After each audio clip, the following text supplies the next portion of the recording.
able to support the noble Lord Blencathra, who so ably moved this amendment earlier on, but also to concur with the speeches that have just been made by the noble Baroness Lady Kennedy of the Shores, noble Baroness Lady Harris, and the noble Baroness Lady Brinton, but also to associate myself with friends from across the House for the work that they have put in over many months now to push this issue of honouring our duties under the 1948 Convention on the Crime of Genocide right up to the top of the agenda. I have two things I would like to add. The first addresses our international treaty obligations referred to a moment ago, and concerning the things we're required to do from the moment we know that a genocide is underway, and how we must never utilise, to our benefit, slave labour in a state credibly accused of genocide.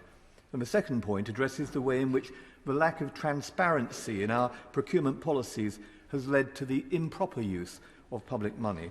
So taking the first of these issues, the amendment's a logical extension of the debates on the Genocide Amendment, which by, as the noble Lord Blencathra said earlier, were passed by three-figure majorities in this House in an attempt to try and provide a mechanism in the 2021 Trade Act to evaluate when a genocide is or is not taking place. Many promises were made by the government during that amendment's many iterations, including the provision of an effective mechanism to determine what constitutes a genocide and to honour our obligations under the 1948 Convention. Demonstrably, my lords, those promises haven't been kept. Worse still, we have established the illusion of a procedure to examine and deal with this most odious and reprehensible of crimes. The fact that we can't, under that procedure, even look at what is happening in Xinjiang with the Uyghurs shows how inadequate it really is. Can anyone doubt the seriousness of this issue? Not least in the light of the pronouncement by the Foreign Secretary, Liz Truss, that there is a genocide underway in Xinjiang, or the resolution passed by the House of Commons on this, or the December judgment just referred to of the Uyghur Tribunal, or the declaration of genocide by the United States President Biden, and much more besides. Do we have any excuse for not, therefore, taking action? My lords, the noble Lord Blencathra referred to a report by the British Medical Association, which seems particularly pertinent in the context of this health and care bill. They sent a letter on the 26th of January, my lords. It says, the shocking reports of human rights abuses, including torture, forced labour, political indoctrination and reported forced sterilisation. Since then, the situation has developed in the most abhorrent manner, and we, the BMA, issued a joint statement with the Academy of Medical Royal Colleges and other royal colleges in December, urging the UK government and international actors to exert pressure on the Chinese government without delay. They then go on to refer to the independent tribunal, and they say it found beyond reasonable doubt that the People's Republic of China is guilty of genocide. It goes on, the tribunal determined that biological genocide is occurring through restriction of births, by forced sterilisation and abortion, segregation of sexes within the detention centres, and forced matrimony and procreation between Uyghur women and Han men. Furthermore, mutilation and biological experiments take place in the detention centres. My lords, if anybody is in any doubt about the enormity of what is taking place, they should read some of the personal testimonies which were given to the Uyghur Tribunal. I sat through many of its hearings and found the whole process incredibly harrowing. Be clear that there will be amendment after amendment to every possible piece of legislation until the promise to hold to account those responsible for these most heinous crimes against humanity are actually honoured. So my first point is that continuing to source goods for the NHS from Xinjiang is clearly not consistent with the duties laid upon us in the Convention on the Crime of Genocide. My second point concerns the goods themselves and the way in which they've been procured for the NHS. I wonder, my lords, whether the noble Lord the Minister has had a chance to read this report, which appeared in the Daily Telegraph newspaper. Ministers handed almost £150 million to Chinese firms with links to alleged human rights abuses in Xinjiang amid a race for PPE after COVID hit. It goes on. The Health Department paid £122 million to Winner Medical, which uses cotton produced by a supplier that works in the controversial region and has ties to a paramilitary group accused by the US of using forced labour. Another £19 million contract went to the pharmaceutical firm China Meheco, and $16.5 million was paid to Sinopharm, both of which have been linked to labour programmes in the province. Elsewhere in that same article, my lords, they state that China Meheco lists the XPCC, which stands for Xinjiang Production and Construction Corps, as an account payable in a company report. It also lists the XPCC as a company used for labour services. Sinopharm is listed as a participant in the Xinjiang Labour Transfer Programme, a scheme which involved the forced relocation of Uyghur workers across the country. Just before Christmas, as we heard, the United States Congress passed bipartisan legislation creating a rebuttable presumption that all goods sourced from Xinjiang are unethically produced unless clear and persuasive evidence could be provided to the contrary. My lords, this is another Five Eyes country, one of our closest allies. Have we reached a different conclusion? Are we working alongside them? Are we coordinating what we are doing? Notwithstanding a fierce corporate lobbying campaign opposing that measure, which was bipartisan and passed bicamerally, therefore unusual in itself in the United States, but there was a fierce campaign including companies such as Coca-Cola, which has a large facility in Xinjiang and is a sponsor of the Winter Olympics, which open this week on February the 4th. The United States Senate unanimously voted on Thursday the 15th of December to ban the import of products which may have originated in whole or in part in Xinjiang. Clearly, Congress has gone much further than this modest amendment to the Health and Care Bill, but our cross-party proposal is driven by the same ethical considerations and by concern for the probity of the NHS and concern for UK interests. As the Noble Lord Blencathra has reminded us, we've become far too reliant and far too dependent on goods that undercut British manufacturing and which, by using slave labour, will always be able to do so. The Noble Lord referred to my question, which extracted the ministerial reply that we had bought 1 billion lateral flow tests from China. What ministers declined to answer in that question is how much the tests cost the taxpayer, or to provide the names of the companies involved. The International Relations and Defence Select Committee, on which I serve, refers to the 1 billion tests in its September report and has asked the Foreign and Commonwealth and Development Office for further information.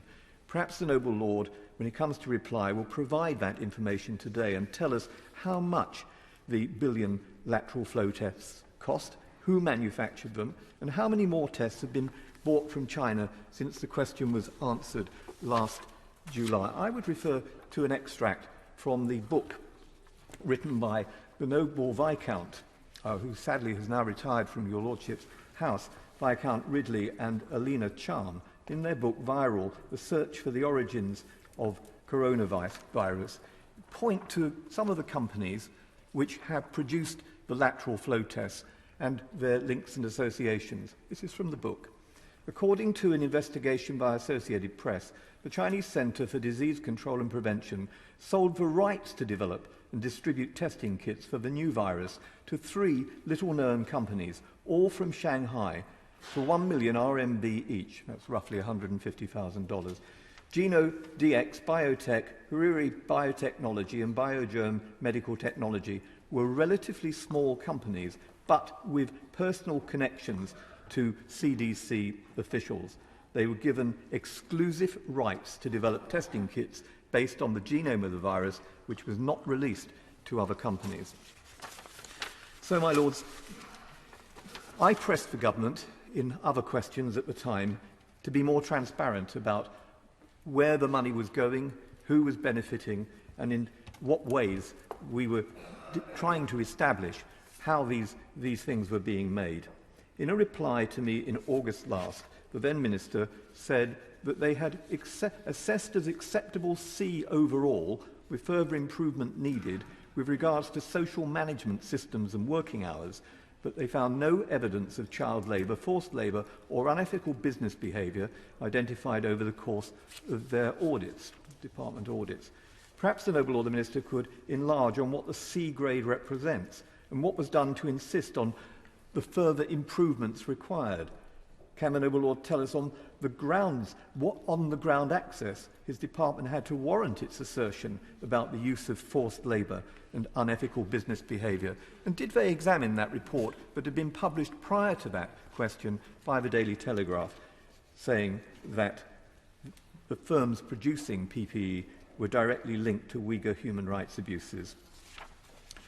My Lords, on December the 13th, I asked the Noble Lord the Minister, Lord Kamal, whether any person or organisation would be censured for defaults involving the 47 VIP public contracts for face masks and surgical gowns, and what steps they'd taken in connection with defaults associated with their contract with PPE Med Pro. In the reply on January the 19th, I was again told that details about PPE contracts are considered commercially sensitive. But why is it that the Treasury can account for the £4.3 billion lost in fraud under the COVID support scheme, while they're unable to identify loss on PPE? And when, even worse, to tell me in the same reply, quote, "We have no plans to censure a single individual or organisation." My Lords, this is completely unacceptable. The reason why the Noble Lord Agnew resigned as a minister was because of a lack of accountability. My Lords, the Noble Lord the Minister, who has been very receptive and open, and I'm grateful to the Noble Lord Kamal for his engagement with me on these things, has given me a reply today where he says the department is seeking to recover monies paid to PPE MedPro in relation to a contract for the provision of gowns. I won't read the entire reply, but I would like to ask the Noble Lord if I can have confirmation that the outcome of mediation and any proposed settlement will be subject to ministerial approval and made public so that we can learn the details. And if acceptable terms can't be reached, that legal action will be pursued to recover public funds, my Lords. We are talking hundreds of millions of pounds of public money. Today, the Noble Lord might also like to provide the House with information about the £270 million spent on Zende and Inivos products, which are faulty and can't be used in the NHS. Where were they made and in what conditions? Who gave the green light to spend that money? Have we no plans to censure those involved in those purchases either? And are we now seriously going to try and sell faulty products, euphemistically described as excess stock, to developing countries, as I have been told in a response from the Department? My Lords, what are we thinking of? Parliament has a right to know what we're doing to recoup taxpayers' money and to radically overhaul and clean up procurement by insisting on total transparency and accountability. Perhaps the Noble Lord the Minister can tell us whether the Guardian report that PPE MedPro may have made in excess of £40 million gross from its DHSC contracts is correct. Such transactions have been outside usual procurement practices and frequently devoid of transparency or detail about their provenance, by whom and how such goods were manufactured. What's the government done to satisfy itself that no fraud was involved and that the items were not, in whole or in part, made by victims of slave labour and genocide? So, my Lords, these are my two principal reasons for supporting this amendment. Our duties to combat and not to collaborate in genocide, and our duty to protect the NHS from exploitation and profiteering. There have been many reports about the use of slave labour in Xinjiang, even prompting the then Foreign Secretary to moot the possibility of import controls. The House shouldn't underestimate the scale and size of the vested interests involved. We know that around 1 in 5 cotton garments sold globally contain cotton or yarn from Xinjiang, and the region also manufactures a significant amount of the world's polysilicon and to make solar panels and smartphones. And like the strengthening of the Modern Slavery Act, provisions on supply chain transparency, the subject of a private member's bill that I've moved, which is awaiting second reading, big vested interests have done all in their power behind the scenes to prevent the promise of ministers from being acted upon. My Lords, this amendment is proportionate. It defies the lobbyists who seek to subvert the intention of Parliament. It puts power back into the hands of Parliament and the Secretary of State. It ensures integrity in our procurement policies. It protects the NHS from the taint of association with genocide or slave labour, and it creates a framework and timescale for taking action. If the government decide to resist the amendment, I hope that the noble Lord Blencathra will be prepared to test the opinion of the House when we reach report stage.